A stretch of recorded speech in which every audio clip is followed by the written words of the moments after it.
mañana, momento ya de analizar los mercados de la mano de nuestros amigos de XTB. Pablo Gil, jefe de estrategia, buenos días. ¿Qué tal? ¿Cómo estás? Buenos días. Bueno, hoy el foco puesto, ¿no?, en el crudo, en el petróleo, después de esa tercera reunión de la OPEP que se ha saldado sin acuerdo. Sí, ya veníamos comentando el día antes, el lunes hablábamos de que Emiratos Árabes estaba haciendo un poco una presión tanto a Rusia como a Arabia Saudí respecto a cómo aumentar las cuotas. Básicamente lo que pasaba es que sobre el papel la idea era incrementar 400.000 millones de barriles diarios, pero Emiratos Árabes lo que decía es que no se podía ampliar sobre las cuotas actuales que están referenciadas a qué parte de la producción tiene cada país en base al año 2018. Dice que han cambiado las condiciones, evidentemente para ellos han cambiado a favor, con lo cual les correspondería una cuota mayor, y lo que básicamente dijeron es: o nos reconocéis esa cuota mayor o no aprobamos la ampliación de esos 400.000 millones de barriles diarios. A partir de ahí, lógicamente, bueno, pues no se ha llegado a un acuerdo. Es posible que sigan negociando, no hay que descartar que más adelante, a lo largo de los próximos días, vuelvan a reunirse, pero en este momento no hay noticias de cuándo se podrían reunir. Y mientras tanto, el petróleo, como veis en pantalla, pues sigue aumentando. Ya está el Brent a 77,70, muy cerquita o entrando en una zona muy interesante, porque esta estructura que veis aquí es algo que se remonta al año 2005-2006. Por tanto, ha marcado los grandes hitos alcistas del petróleo, tanto previo a la crisis financiera. Luego vimos los saltos que se produjeron durante 2010 a 2013, ese exceso de petróleo brutal que provocó la desaceleración continuada de China, que en un momento dado colapsó los precios del crudo por debajo de 30. Luego tuvimos la gran recuperación posterior para marcar máximos en torno a 80, y estamos volviendo a esa directriz, por lo cual una de las grandes preguntas que uno se hace es si estamos ante la posibilidad de que se rompa esta estructura, o si por el contrario va a ocurrir, como lleva ocurriendo en la última década y media, que vamos a ver una vuelta del petróleo en el entorno de los 80, 82 hacia abajo. Hay muchos que argumentan que tiene sentido que esto ocurra, que esto empiece a ceder hacia abajo, porque los picos de crecimiento tanto en China como en Estados Unidos los estamos viendo ya. Es decir, que este segundo trimestre vamos a tender a los momentos más álgidos de PIB, tras todas las medidas y los efectos base que se produjeron respecto al coronavirus, y que a partir del tercer trimestre ya no vamos a ver tasas de crecimiento tan fuertes en esas dos regiones. A cambio, probablemente en Europa siga mejorando. Sí, un menor crecimiento que pueda justificar un menor consumo y que por tanto pueda generar esa vuelta en este entorno hacia cotas más bajas. Y aquí hablamos del oro negro, quiero hablar del oro dorado también, porque ahora mismo los futuros están en 1.806, superando ese nivel psicológico de los $1.800 por onza. Alcanza máximos en las últimas 3 semanas. Sí, básicamente el oro sigue una tendencia que es estructuralmente alcista, como podéis ver en este gráfico que se remonta a 1974 aproximadamente.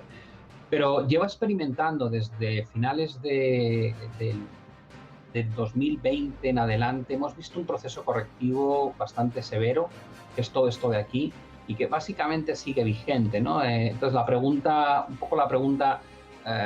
¿ha cambiado algo realmente en torno al petróleo? Esta es un poco la estructura que analizaríamos desde un punto de vista técnico. Da la sensación que el nivel que hemos alcanzado es bastante bueno para que resurja otra vez el interés comprador en el petróleo, en el oro, pero no hay que olvidar que el oro tiene dos condicionantes, ¿no? Uno muy directo está relacionado con los tipos de interés, va a depender mucho de la nueva publicación de inflación de la semana próxima.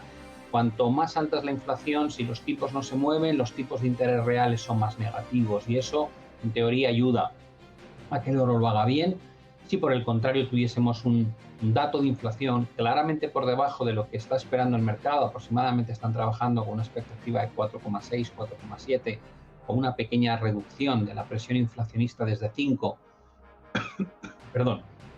Como digo, si la inflación sale por encima de la expectativa, probablemente el oro lo va a hacer muy bien. Si la inflación sale por debajo de la expectativa, no sería raro que veamos alguna corrección adicional a la baja. Volviendo a lo nuestro, a nuestro selectivo, también a Europa, vemos hoy unas bolsas europeas teñidas de rojo en general. CAC 40 cae un 0,37%, el FTSE un 0,10%, en Alemania DAX alemán 0,45% abajo y el IBEX también cayendo un 0,19%. Y bueno, la verdad es que la única región donde estamos viendo una subida de forma continuada clara es en Estados Unidos. Es decir, que si uno se va al DAX alemán y mira lo que lleva ocurriendo desde marzo, es cierto que ha subido algo, pero en el fondo, si os fijáis, el movimiento ha sido casi lateral, ¿no? Llevamos 3 meses donde la bolsa alemana apenas hace nada. Si nos vamos a la bolsa española, que hablábamos de la importancia que tenía, llevamos tiempo comentando la importancia que tiene esta directriz de largo plazo, lo difícil que es romper esto, pues vemos que el IBEX efectivamente ha rechazado hacia arriba, que era un poco la presunción más lógica. Y en términos diarios, si uno mira lo que está pasando con el IBEX, pues llega a la misma conclusión. Básicamente llevamos un periodo largo, estamos hablando de finales de abril, donde el IBEX prácticamente no ha hecho nada. Y luego tenemos otras bolsas, como pasa con China o como puede pasar con Japón, que incluso han bajado claramente durante ese periodo. Por tanto, llama la atención porque estamos viendo una disociación bastante grande entre Estados Unidos. Aquí tenéis el S&P, que marca máximo tras máximo, tiene pequeñas correcciones o atisbos correctivos, pero no llegan a consolidarse como tendencias a la baja y automáticamente recupera el 100%, pero por ejemplo, si lo comparamos con la línea azul, que es el IBEX, vemos que hay una diferencia bastante grande. Lo mismo ocurriría si lo miramos con el DAX. Por tanto, hay como el mundo feliz en Estados Unidos, donde la bolsa no hace más que marcar nuevos máximos históricos, mientras que en Europa estamos en un entorno más lateral y en Asia estamos viendo correcciones muy claras a lo largo de los últimos 5 o 6 meses. Pablo, ya que hablábamos de Estados Unidos, te quería preguntar por Didi. Salía a bolsa hace nada y ahora con esas nuevas informaciones, ¿no?, que llegan desde China, con esas restricciones, cayendo un 25% en el After Hours. Sí, bueno, parece como que el gobierno chino siempre está muy al tanto de introducir decisiones sobre el mercado privado, ¿no? En el caso... Ya vimos este problema con Alibaba en su momento, lo vimos con compañías como TikTok, es decir, nadie tiene la sensación de que las compañías privadas en China puedan actuar tan libremente como ocurre en otras regiones, ¿no? Y hay veces que se planean pues, determinadas colocaciones o salidas a bolsa, y de repente descubrimos pues, que el gobierno tiene poder, ¿no?, para alterar ese tipo de cosas. Yo creo que al mercado, todo lo que sea alejarse del libre mercado es una noticia que no gusta nada, ¿no?, porque da la sensación de que no es la compañía la que puede tomar las decisiones en un momento dado, sino que son pues organismos públicos. Es algo que está ahí y que no vamos a poder evitar, y lo hemos visto estos conflictos y cada vez serán mayores, porque yo creo que esta lucha entre Estados Unidos y China lo que está poniendo de manifiesto es que los términos de seguridad nacional, por ejemplo, a los que se aluden por parte tanto de Biden como Xi Jinping, son muy genéricos, ¿no? Y luego tenemos los temas de ciberataques. Y eso, de alguna manera, permite a regímenes como el de Xi Jinping, el presidente de China, decir, bueno, pues en un momento dado no aconsejamos o llegamos incluso a prohibir que se haga algo concreto en el mercado, ¿no? Y eso, evidentemente, no gusta a los inversores. Y ya para terminar, Pablo, como siempre, ¿alguna recomendación?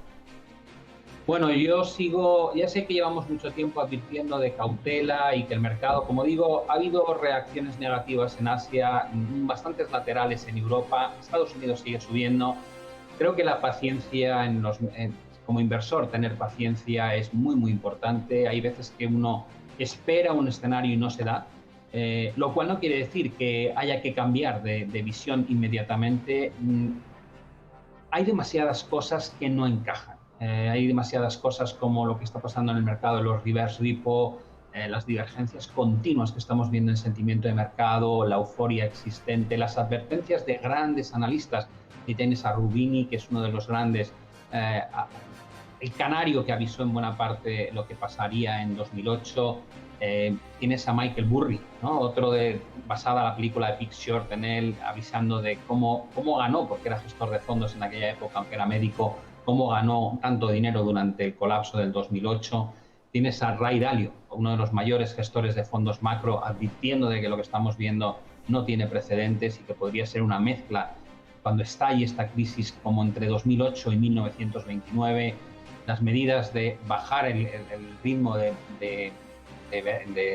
gran value investor Warren Buffett. Hay muchos de los grandes líderes en términos de gestión que te están advirtiendo cuidado con el mercado. Yo creo que todavía no vamos a ver el colapso de esta burbuja, pero desde luego perseguir a estos precios al mercado creo que no tiene ningún sentido. Yo esperaría, como digo, correcciones de en torno a un 10% para que sea interesante al menos tener posiciones abiertas a 2, 3, 4, 5 meses vista. A estos niveles creo que el retorno que le puedes ganar es realmente pequeño. Bueno, pues como siempre quedan apuntadas esas recomendaciones. Pablo Gil, jefe de estrategia de XTB, buen día y que pases buen martes. Muchísimas gracias. Un saludo. Hasta luego. Hacemos una pausa y enseguida volvemos.